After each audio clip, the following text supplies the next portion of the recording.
Buenos días, bienvenidos a esta conferencia de IT Now Live. Agradecemos a todos su presencia en la primera expo virtual del mundo de la tecnología corporativa. La siguiente charla estará a cargo de Gonzalo Sanstad de la empresa Softland, quien desde Costa Rica nos acompaña y se conecta el día de ahora para podernos hablar sobre cómo lograr la continuidad de tu negocio, los 4 pilares, charla que se inserta en el track temático de estrategia. Antes de iniciar, déjenme contarles acerca de Gonzalo, quien tiene un máster en Administración de Empresas con énfasis en finanzas de la Universidad Interamericana de Costa Rica, licenciado en Ingeniería Industrial de la Universidad de Costa Rica. Gonzalo también cuenta con 20 años de experiencia en la industria de software de gestión para las empresas de Latinoamérica. ¿Qué tal, Gonzalo? Un gusto tenerlo con nosotros, que nos acompañe. Muchísimas gracias por invitarnos a compartir este espacio y ojalá que podamos aprovechar este rato para reflexionar un poquito sobre la situación que vivimos y un poco cómo hacerle frente. Bueno, aquí nos tiene, mire la situación de esta manera, pero qué bueno que podamos tener este espacio. Lo dejo con la audiencia. Adelante, Gonzalo. Muchísimas gracias.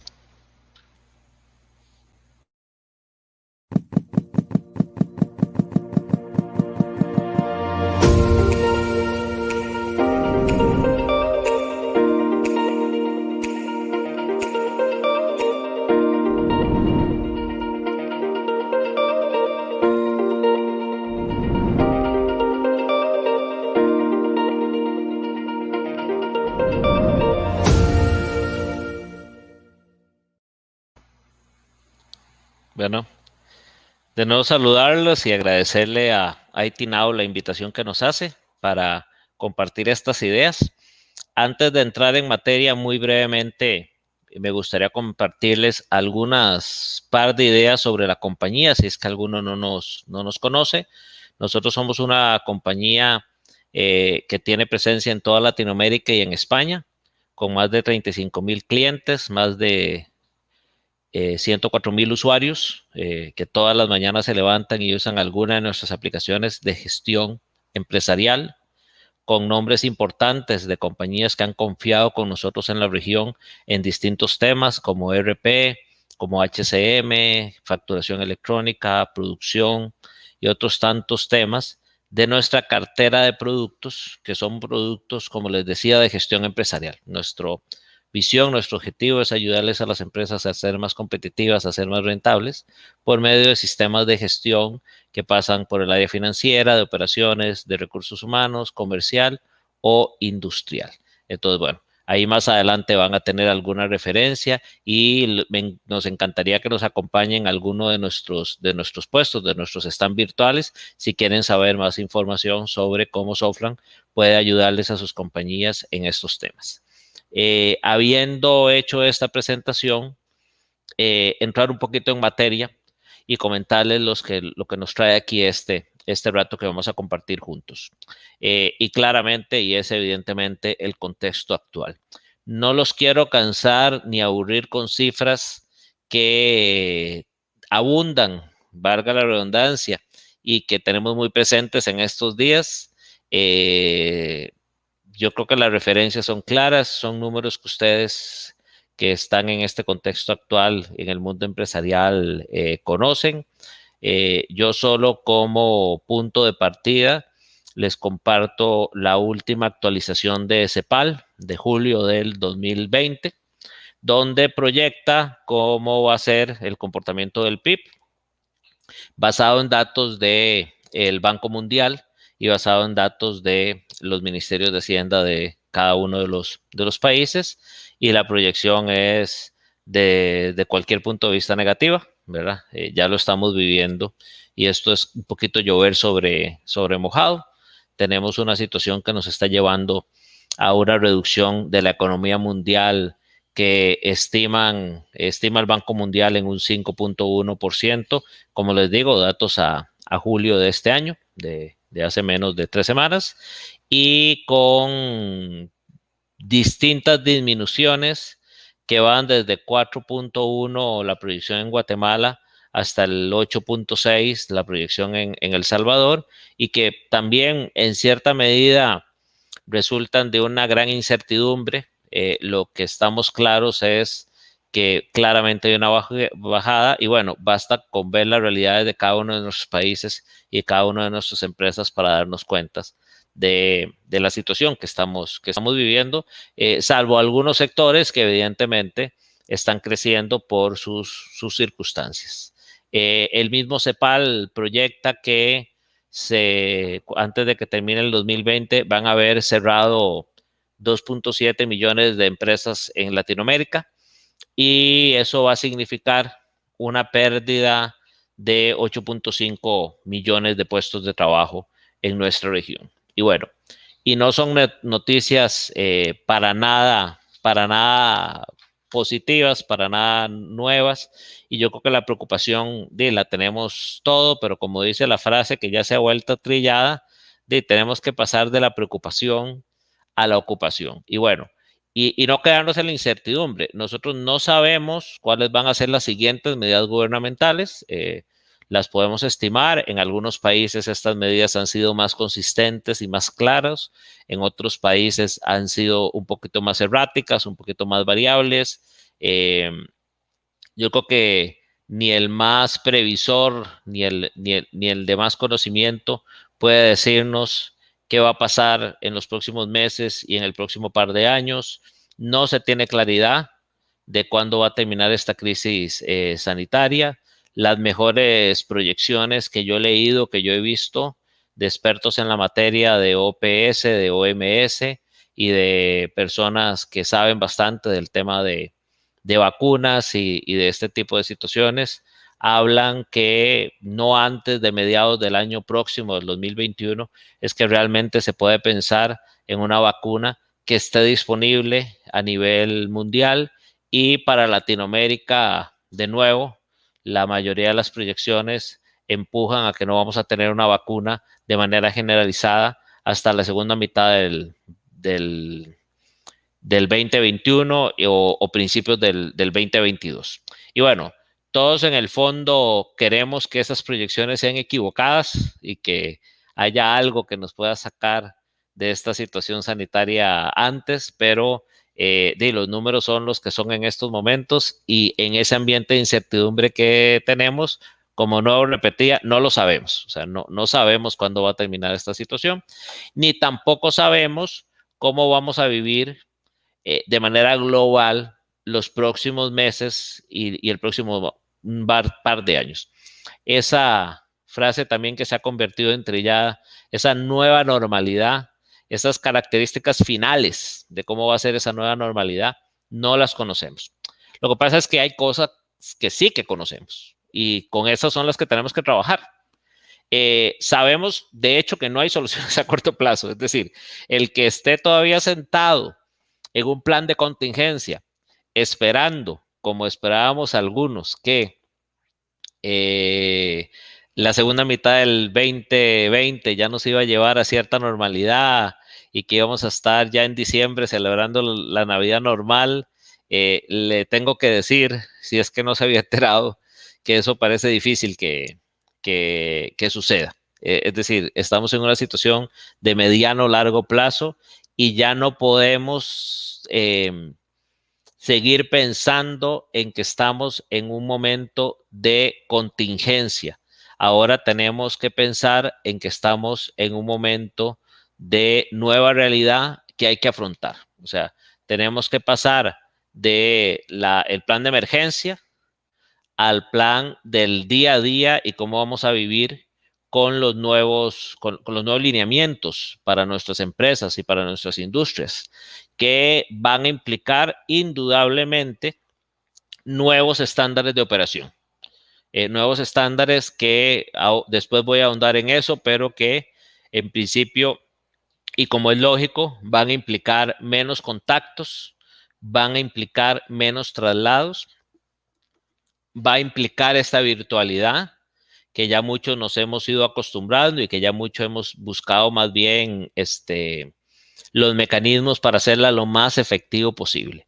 Y esa es la nueva realidad y esas son las reglas con que tenemos que jugar y si luego pasa algo que nos haga movernos hacia una mayor movilidad, ya llámese una vacuna, llámese una cura, llámese índices de propagación o índices de ocupación de las unidades de cuidados intensivos que nos hagan sentir que podemos trabajar un poco como lo hacíamos antes, bueno, serán buenas noticias y las aprovecharemos también. Pero mientras que tengamos las circunstancias que tenemos que jugar con esas cartas y un poco las reflexiones que quiero compartir con ustedes hoy, las ideas que quiero compartir con ustedes hoy, la información, tiene que ver con eso, con que, bueno, qué es lo que tenemos que volver a ver en nuestras organizaciones, qué es lo que dicen la mayoría de los estudios, la mayoría de los expertos, qué es lo que también nuestra propia experiencia nos dice que tenemos que trabajar.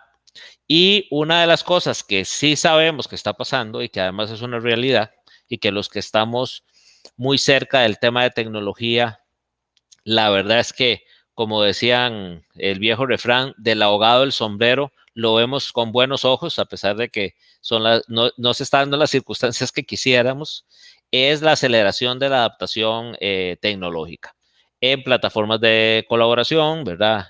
No les tengo que decir cuántos han crecido las acciones de Zoom, no les tengo que decir cuánto han mejorado las plataformas como Webex, como Teams y otras plataformas de colaboración presentes en el mercado.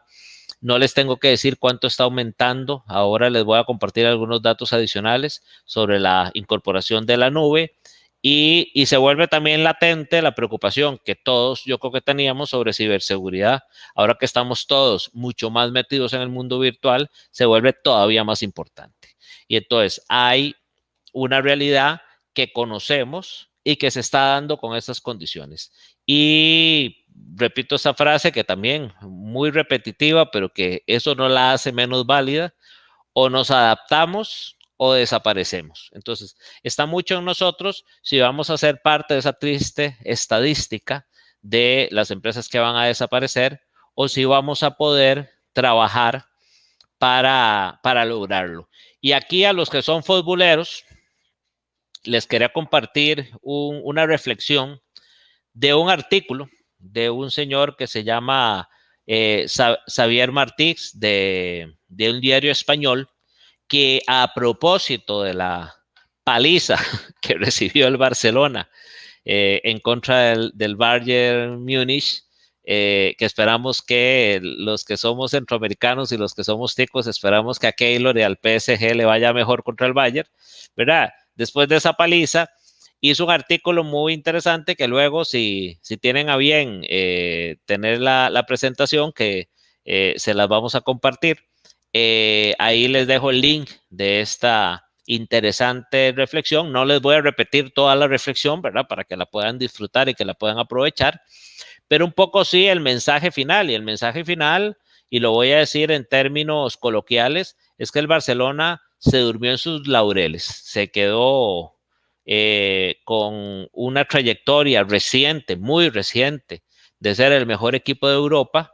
Sigue teniendo muy buenos jugadores, sigue teniendo el mejor jugador para muchos del mundo, que es Lionel Messi, pero dejó de renovar en algunas cosas, dejó de prestar atención en cosas que son las esenciales de su negocio, que es el fútbol, o de su práctica, que es el fútbol.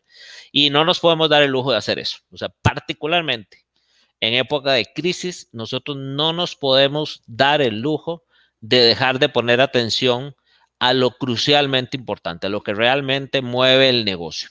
Y por eso es que les queremos proponer en este rato esta reflexión sobre lo que hemos llamado los 4 pilares de la sostenibilidad, que podremos ordenar los diferentes y habrán otras posiciones, ¿verdad? Que hablen de las 5 estrategias o que hablen de los fundamentales y tal. Pero bueno, nosotros hemos constituido este concepto de los 4 pilares porque consideramos que de alguna manera resume lo que es más importante, particularmente en una época de crisis, particularmente en una época de, ¿por qué no decirlo?, vacas flacas o de retos particularmente importantes. ¿Y cuáles son esos 4 pilares? Y este tipo de temas, decía Warren Beatty, que uno sabe que una idea es buena cuando la ve y le parece obvia. Bueno, es que las cosas que sustentan los negocios son así, son cosas que tienen que ser claras, que tienen que ser obvias. O sea, no les vengo a compartir a ustedes una fórmula sofisticada del secreto del éxito, que habrá gente muy buena que la pueda formular. Yo no aspiro a tanto. Yo lo que quiero es compartirles las 4 cosas básicas que en nuestra experiencia hemos visto no hay que descuidar. Y no hay que descuidar, sobre todo en época de crisis. Las voy a detallar cada uno con algunos datos y algunas estrategias que podemos seguir. Inicialmente, recién las menciono con algún comentario. La primera es el flujo de caja, ¿verdad? El flujo de caja es el rey y en crisis es particularmente el único rey para algunos. Yo creo que no es el único y aquí es un poco también parte de la reflexión que queremos compartir con ustedes. También los ingresos, o sea, no hay que dejar de lado los ingresos y esto tiene que ver un poquito, y ahora lo voy a ahondar, con este concepto de que está bien, entramos, yo creo que todas las empresas de manera correcta en una etapa de contingencia, cuando la pandemia se volvió evidente y cuando el impacto en la economía se volvió evidente, los gobiernos tomaron acciones, cada uno de nosotros en nuestras empresas tomamos acciones, y voy a usar este símil para pasar el chaparrón. El tema es que no está dejando de llover. El tema es que no está dejando de llover y bueno, y hay que vivir bajo la lluvia. Y un poco cuando empieza el chaparrón hay que pensar un poquito en el flujo de caja, ¿verdad? Y ver, bueno, cómo sobrevivo mientras que pasa la tormenta, pero cuando la tormenta no pasa, hay que empezar a vivir, a pensar, bueno, cómo genero ingresos dentro de la tormenta, porque si me quedo esperando que pase la tormenta, me voy a ir yo con todo y tormenta. Entonces, los ingresos son igualmente importantes. Y luego hay que pensar en la continuidad operativa. O sea, ¿y qué tiene que ver? Porque estos conceptos, también hay que decirlo, estos pilares que les estoy proponiendo hoy o que les estamos proponiendo hoy, no tienen la premisa de que cada uno es totalmente independiente. Todo lo contrario, están totalmente relacionados. Es más, casi que podríamos decir que es el mismo expresado en 4 dimensiones. Y bueno, uno de esos también es la continuidad operativa. Y finalmente hay que pensar en eficiencia. Y bueno, ya vieron ustedes en la presentación que muy amablemente me hacían, que aunque yo después he estado en otros campos, mi formación base, mi grado es de ingeniería industrial. Y los ingenieros industriales pensamos en eficiencia. Pero bueno, estas las épocas de crisis son las épocas en que especialmente los ingenieros industriales tenemos más trabajo y más formas de expresar lo que estudiamos en teoría y lo que tratamos de aplicar en la práctica, que es hacer más eficiente los procesos, hacer más con menos, que es lo que hay que hacer siempre, desde mi punto de vista, de una manera eficiente, siempre hay que actuar de manera eficiente, siempre hay que no tener costos superfluos, optimizar los costos, optimizar los resultados, pero que eso es particularmente cierto en una época de crisis como la que estamos viviendo en estos momentos. Entonces ahí sí, ahora sí que le entramos a cada uno de los pilares, uno por uno, y voy a empezar por en el que una contingencia es el más importante y es el que más te están cuidando las empresas ahora, es el flujo de caja, ¿verdad? El flujo de caja, hay una frase que a mí me gusta de Richard Branson, que él siempre dice y lo publican mucho, que nunca le quites los ojos, leo textualmente, del flujo de caja, porque es la sangre que le da vida al negocio. Y claro, es que sin la sangre no podemos, si de repente nos desangramos, aunque todos nuestros órganos estén funcionando bien y aunque tengamos la capacidad operativa en el cuerpo para seguir funcionando, sin sangre nos morimos. Y esa sangre, la analogía que hace Branson es que es el flujo de caja. Y bueno, y ya lo sabemos, es decir, yo he visto casos en persona de compañías que tienen un excelente producto, que tienen una excelente oferta de valor, que tienen un buen negocio, que incluso tienen los ingresos o la proyección de ingresos correctas, que tienen incluso la estructura de costos adecuada, pero que una mala administración del flujo de caja da el traste con todo eso. Y si uno no puede cumplir con las obligaciones de salario de los colaboradores que están activos, de pagarle a los proveedores, de pagar las obligaciones bancarias, simplemente no puede operar y le pueden cerrar la empresa o puede dejarse sin esa capacidad de hacer todo eso bueno que puede hacer. Entonces, el flujo de caja es claramente lo primero que uno tiene que ver, y en una época de crisis eso es particularmente importante y es particularmente retador cuando además todos estamos pensando en el flujo de caja, ¿verdad? Porque claro, yo necesito cobrar y el otro puede ser que esté pensando en, y perdón que lo diga en esos términos, en cómo no pagarme, porque él también está viendo cómo prioriza sus obligaciones de flujo de caja.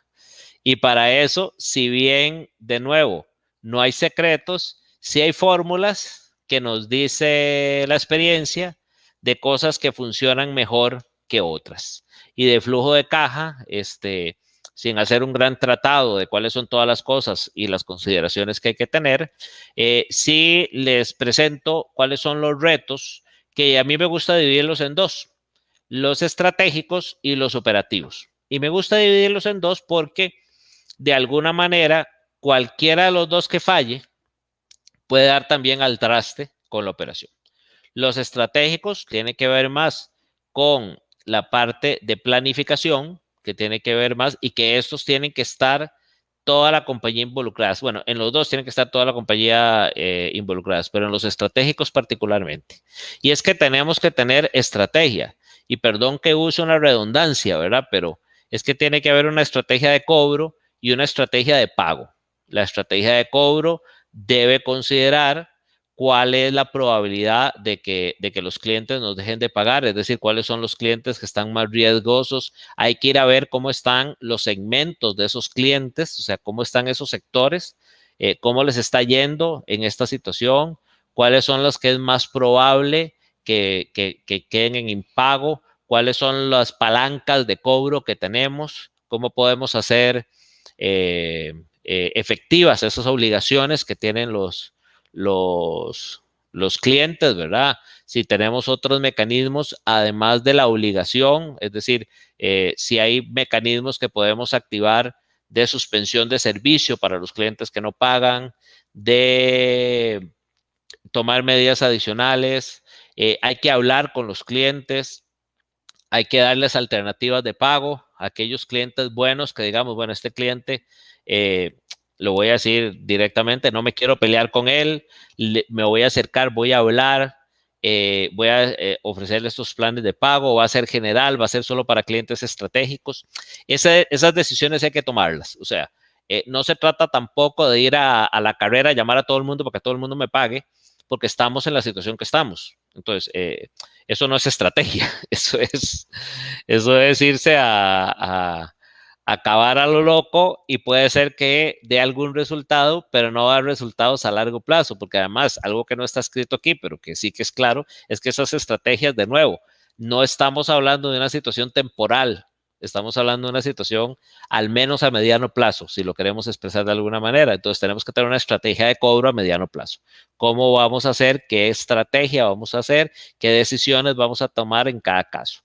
Igual, esa estrategia de cobro tiene que estar acompañado de una estrategia de pagos, porque tampoco se trata, porque además de que sería injusto, sería impráctico operativamente que yo diga, bueno, me cierro la billetera y no le pago a nadie, como me dijo a mí un cliente cuando le estábamos vendiendo el sistema de ERP, y me digo, mira, a mí me interesa que vos me mostres las cuentas por cobrar, que de las cuentas por pagar se preocupen mis proveedores. Bueno, es una manera de verlo que uno podría respetar de alguna manera, pero bueno, no es la manera de hacer negocios de manera efectiva, ¿verdad? Valga la repetición. Es decir, Tenemos que tener una estrategia de pagos también, tenemos que priorizar las obligaciones, tenemos que establecer, bueno, ojalá yo pudiera pagarlo todo, todas mis obligaciones en el tiempo y forma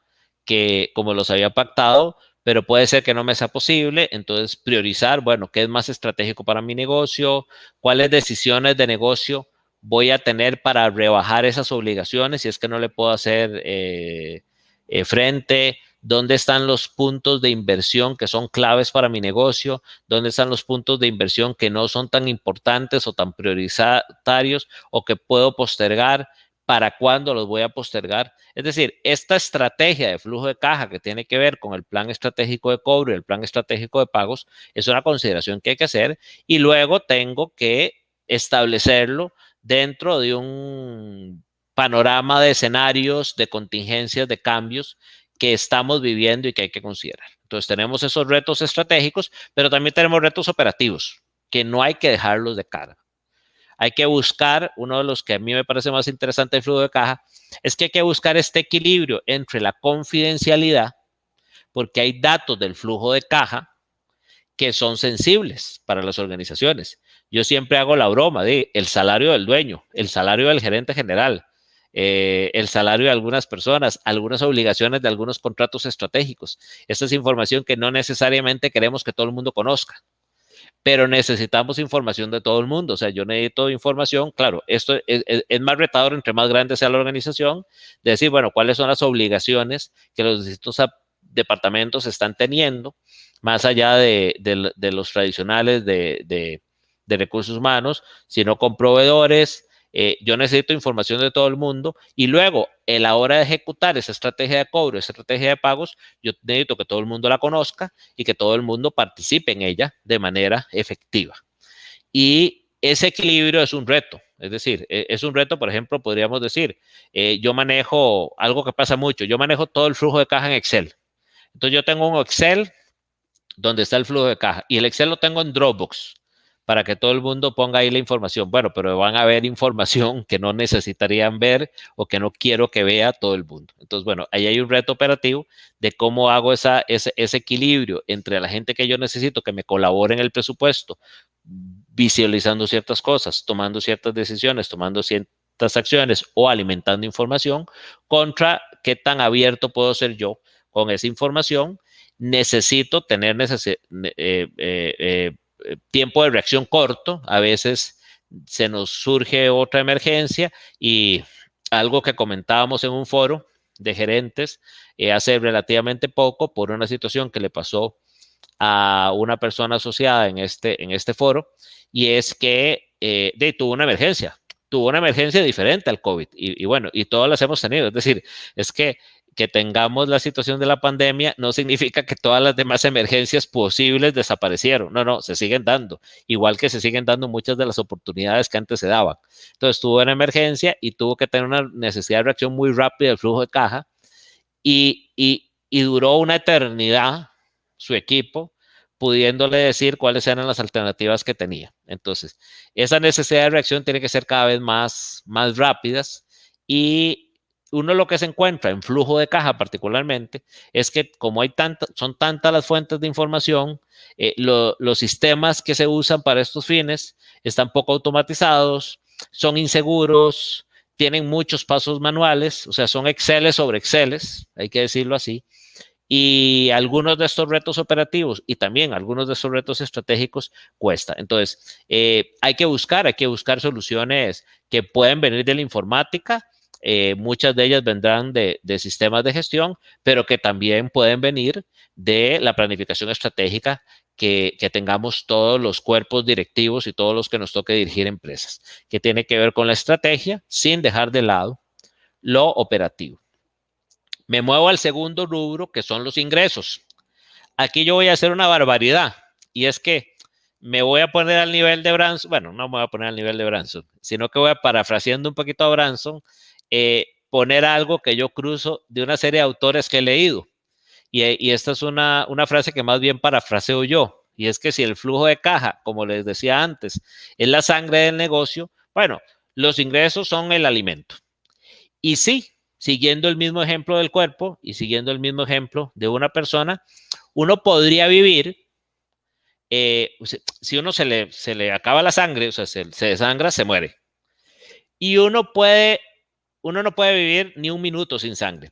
Uno sí puede pasar sin comer un tiempo. Uno puede pasar sin comer un día, 2 días, no sé si 3, no sé si una semana, ¿verdad? Habría que ver algún médico experto del tema que le diga uno cuánto. Lo que estoy muy seguro es que después de la semana, sin duda alguna, después de unos días ya uno empieza a tener problemas y si uno ya pasa un mes sin comer, posiblemente y lamentablemente muera de inanición. Entonces, esos son los ingresos. Los ingresos son el alimento. Los ingresos son la comida.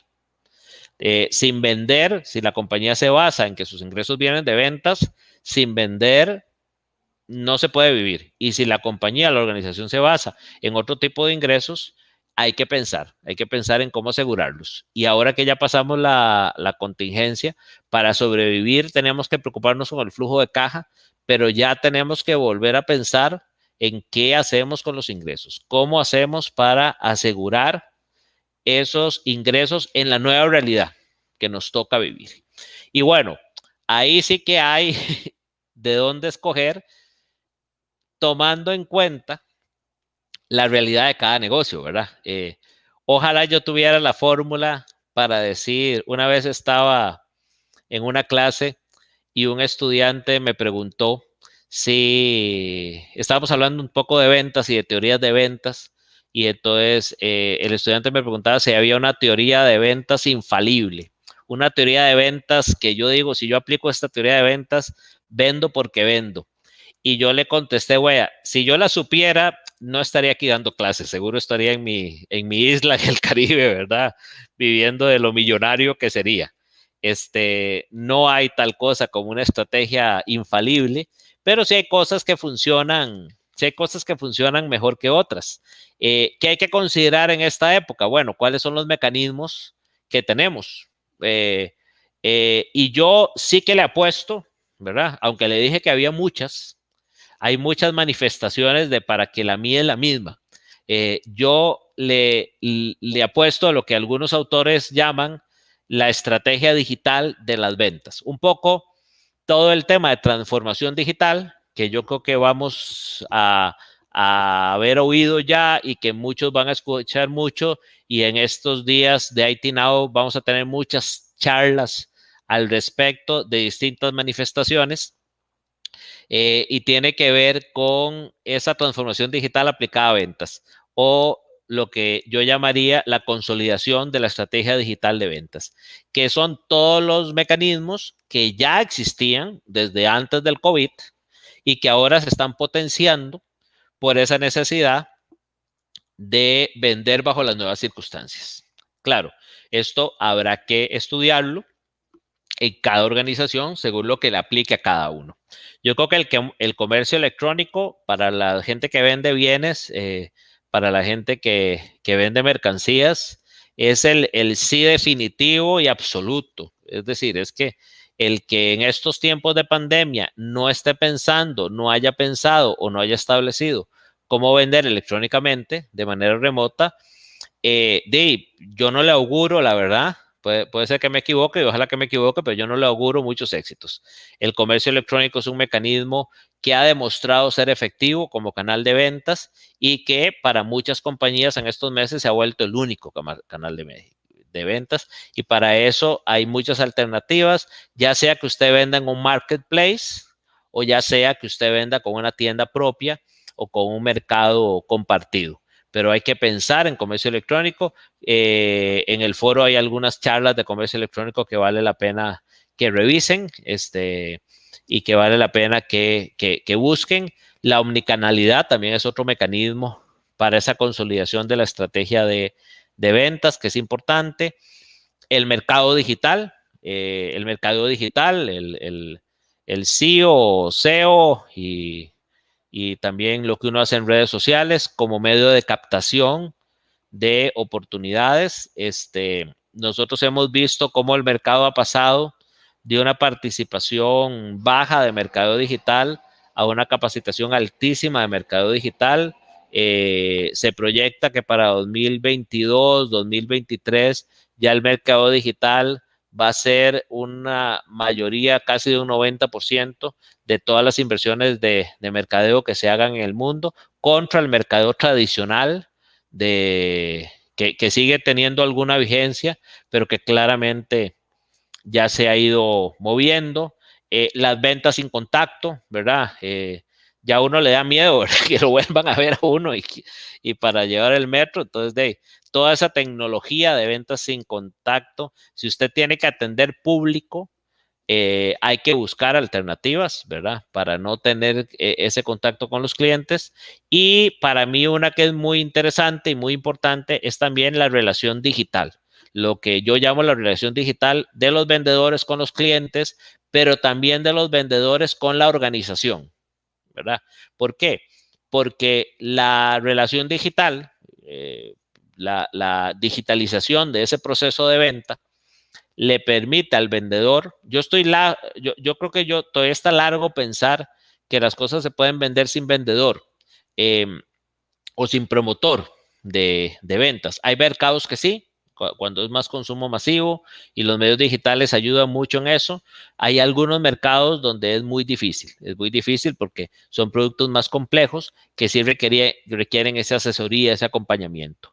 Pero en la medida en que el vendedor se haga digital y pueda hacer esa gestión, esa relación con los clientes, con todos los medios que hay ahora, y esa relación también con su empresa a la hora de reportar sus resultados y a la hora de realizar su trabajo, entre más lo puede hacer con el teléfono móvil, entre más lo puede hacer por medio de la computadora, más efectivo va a ser en estos tiempos en que hay restricciones para la movilidad y donde también hay restricciones para el contacto físico.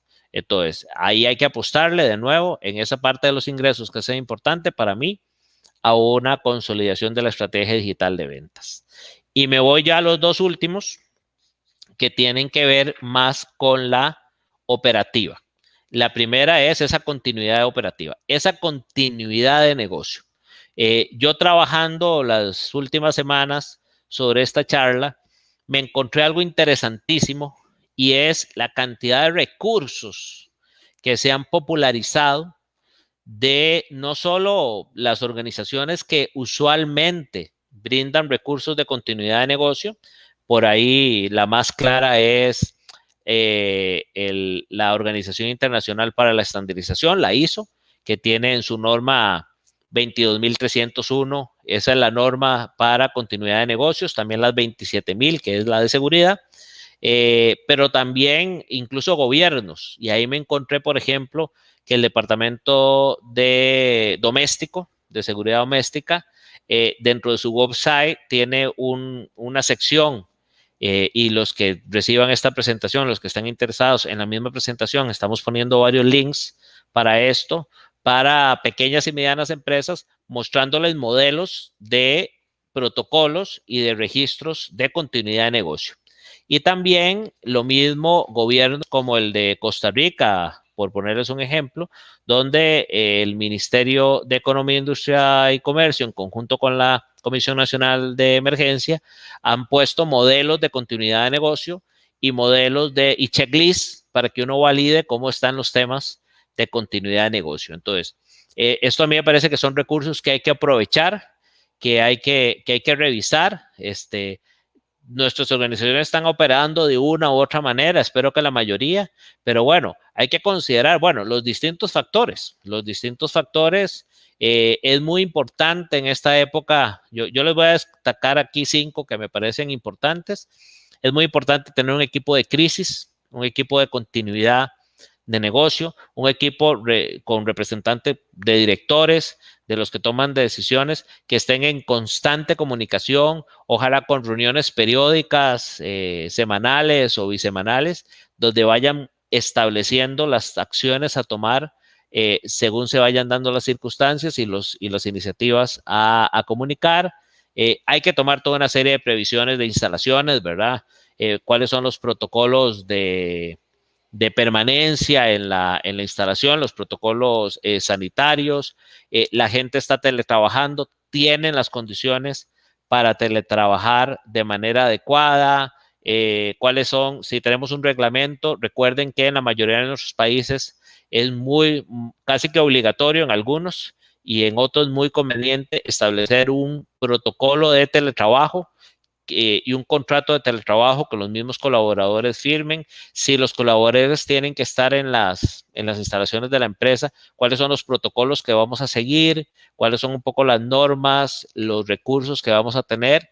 Importantísimo para todo plan de continuidad de negocio, particularmente si tiene que ver con bienes, asegurar la cadena de suministro, o sea, cuáles son los recursos que tengo en la cadena de suministro, de distribución, cómo está esa comunicación con mis proveedores, cómo están las vías de transportes, las importaciones y las exportaciones. La misma CEPAL proyecta que a nivel mundial el mercado internacional va a disminuirse en un 17%. Hay restricciones que hay que considerar. Bueno, todo eso hay que ponerlo en esa estrategia de continuidad de negocio, en ese plan de continuidad de negocios para considerarlo y un poco por la temática de este foro, pero también por la importancia que tienen los sistemas de información en todas nuestras organizaciones, cada vez más y particularmente en estos días, hay que pensar en cómo va a ser ese acceso y continuidad a los sistemas de tecnología de información. Nosotros tenemos clientes que les hemos apoyado a moverse a la nube de una manera casi que de emergencia, ¿verdad? Porque tenían todo en servidores locales que ahora no pueden acceder a ellos porque no pueden ir a sus empresas y quieren seguir trabajando. Entonces, todas esas cosas hay que considerarlos. Y el último punto, para ir terminando, tiene que ver con, perdón, antes de eso, comentarles una reflexión sobre el camino a la nube, que algunos todavía se resisten y sí hay que movernos hacia ahí, ¿verdad? Estos son algunos datos que les dejo aquí en la presentación sobre a inicios de este año. Estos son proyecciones que salieron algunas a finales del año pasado sobre lo que significa la industria de cloud computing y lo que significa la absorción de las empresas a servicios de la nube. Yo lo último que he leído en Forbes y también en ADC es que aunque todavía no hay números sólidos, proyectan que la mayoría de estas cifras se va a aumentar por efectos del COVID hasta en un 25%. Entonces, esto va a ser todavía mayor, incrementar el dato de las empresas en la nube. Y yo creo que la decisión de moverse o no a la nube, ya ante esta perspectiva, esta realidad, no debería ser si me voy a mover yo con los equipos a la nube, sino cuándo. ¿Cuándo lo voy a hacer para asegurar esa continuidad de negocio que necesito y que algo como tener mis principales sistemas en la nube me puede asegurar? Y ahora sí, para terminar, el tema de la eficiencia, que para mí el tema de la eficiencia siempre es importante, como les decía, pero es fundamental en esta época. Y quiero cerrar con una pequeña anécdota para dar espacio a preguntas y comentarios que me quieran hacer. Y se trata de una historia que hay aquí en Costa Rica de un expresidente que nosotros tuvimos, Francisco Orlich, Chico Orlich. Dicen que Chico Orlich una vez iba por el Parque Central y vio un banco, una banca, una silla, y dijo, bueno, mira, me voy a sentar en esa banca, y a la par de la banca, a la par del banco, había un policía. Y el policía le decía, perdón, señor presidente, pues usted ahí no se puede sentar. Para no hacerles el cuento muy largo, ¿verdad? Fueron a averiguar por qué el policía no dejaba sentarse al presidente en la banca, y resultó que la banca la habían pintado hacía ya 2 años. La habían mandado a pintar y alguien de la comisaría había mandado al guarda a que cuidara la banca para que nadie se sentara y se llenara de pintura. Bueno, nadie quitó la orden. Entonces, algo que tenía sentido en un momento específico, dejó de tener sentido, pero se siguió haciendo, teniendo los recursos de un policía cuidando la banca. Y si un chico no se quiere sentar en la banca, tal vez tendríamos todavía al policía ahí cuidándola. Esto es una anécdota probablemente falsa, ¿verdad? De las historias que a veces se crean en los pueblos, pero para mí es muy representativa porque yo siempre lo que le pregunto a las empresas y lo que les pregunto a ustedes es, ¿dónde están las bancas, verdad? ¿Dónde están las bancas en nuestras organizaciones, verdad? El costeo, siempre es importante saber cuánto me cuestan las cosas, cuánto me cuestan los productos que elaboro, cuánto me cuestan los procesos que llevo a cabo, cuánto me cuesta ese producto, esa iniciativa y cuánto gané. Esa relación siempre es importante, pero ahora es más importante que nunca. Y es importante en dos sentidos. Primero, porque cuando usted hace correctamente eso que yo llamo un mapa de valor, que es esa relación entre el costo y el beneficio, esa relación entre el valor que yo le ofrezco a las empresas y cuánto me cuesta hacerla de una manera clara, no solo en términos de cantidades, sino en términos de relación. Entonces yo puedo tener más claro si me está costando más caro lo que me debería, cuáles me están costando más caros, a cuáles estoy ganando más, pero también me queda más claro dónde puedo cortar si es que necesito cortar. Y siempre se dice, bueno, hay que quitar grasa y no músculo. Bueno, si yo tengo un sistema de costeo que es efectivo, puedo ser eficiente y puedo tomar decisiones basado en lo que es crucialmente importante. Y aquí, este es un concepto que para mí es fundamental. Yo tengo que también estratégicamente tener claro qué es lo que es fundamental en mi empresa. Y eso tiene que ir relacionado con mi oferta de valor. Es decir, si mi oferta de valor significa un tiempo de servicio más corto, y eso es fundamental, yo no puedo dejar de dar un servicio de oferta más corto, porque ahí estoy eliminando mi oferta de valor y entonces esa sostenibilidad de la que hablamos la vamos a perder. Y eso lo tengo que tener con análisis. Estas decisiones las tengo que tomar con información que sea confiable, con información que sea segura, la que tenga en el momento, ¿verdad? Pero sí proveer la mejor posible para tomar las mejores decisiones. Tenemos que ser eficientes, pero tenemos que ser eficientes con inteligencia, porque si no somos eficientes con inteligencia, igual vamos a perder. Esto un poco es lo que les quería comentar, lo que quería reflexionar con ustedes en esos cuatro pilares, ¿verdad? Apenas es una esbozada de cada uno de algunas ideas, ¿verdad? Cada uno podría profundizar y yo sé que los han estado viendo en sus empresas y yo sé que son los temas, muchos de ellos que les están preocupando y mi objetivo era sobre todo poner el dedo en la llaga de algunos de ellos y que los abordemos de una manera esquemática, pero de una manera también consciente para que sea efectiva. Nos quedan, me parece, 5 minutos, un poquito más quizá. Entonces, me gustaría saber si hay alguna pregunta o comentario de parte del público. Sí, claro, tenemos unas preguntas. Uno dice, en lo que lo ponen, bueno, si no, la leo, no hay problema. Adelante. Para una pyme, ¿qué herramientas nos recomienda? Una herramienta de Softland, ¿cuáles son las que nos recomienda para iniciar el proceso de facturación? Vamos a ver, nosotros tenemos una herramienta que se llama Softland Go, que es algo que estamos lanzando casualmente para ayudarle al mercado a que empiecen con una facturación en la nube que pueda ser de una implementación muy rápida. De hecho, estamos promoviendo un modelo donde la empresa se pueda autogestionar el on-go de la herramienta. Es decir, por eso le hemos llamado Softland Go, de manera tal que la persona pueda entrar a la herramienta y empezar a usarla por medio de unas guías sin necesidad de un apoyo grande o de una inversión grande de parte de consultores nuestros para poder echarla a andar y que pueda empezar a resolver esos temas de facturación, de inventarios o de contabilidad que le pueden estar urgiendo ahora y que sea en la nube, ¿verdad? Para que pueda hacerlo de manera continua. Claro. Bueno, la siguiente pregunta la ponemos. Bueno, si no, yo la leo también. ¿Tienen pago para una pequeña empresa?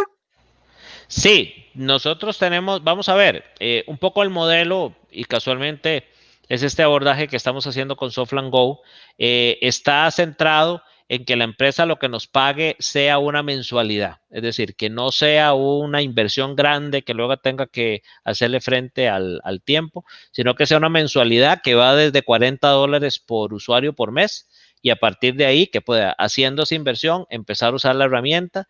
Y luego, si quiere crecer con nosotros, bueno, más que bienvenido, porque también parte de nuestro modelo que estamos pensando con esto de Softland Go es que las empresas puedan iniciar con nosotros en esta solución que es más pequeña, y luego si quiere crecer al resto de soluciones lo puede hacer sin dificultad. Ok, perfecto. ¿Qué beneficios recibo como empresa al adquirir el software? Bueno, nuestro foco tiene que ver mucho con cubrir las necesidades operativas que tiene la empresa, y ahí habría que decir que depende de cada caso un poquito, ¿verdad? Nuestro foco está muy centrado en cumplir los requerimientos fiscales y legales de cada uno de los países de Centroamérica.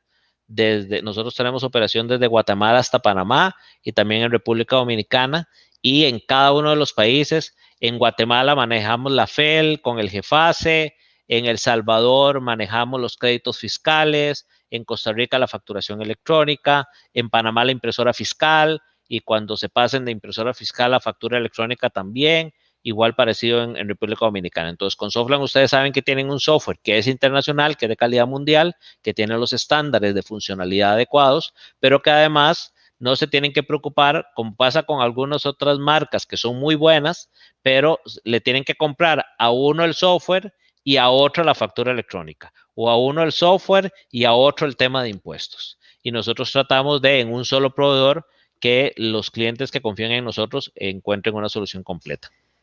Perfecto. Bueno, gracias Gonzalo por toda la información que nos ha brindado en su conferencia. A los asistentes los invitamos a que pues visiten los pabellones y el stand de Softland. Ahí los están esperando los agentes para que puedan pues aclarar alguna pregunta o dar mayor información.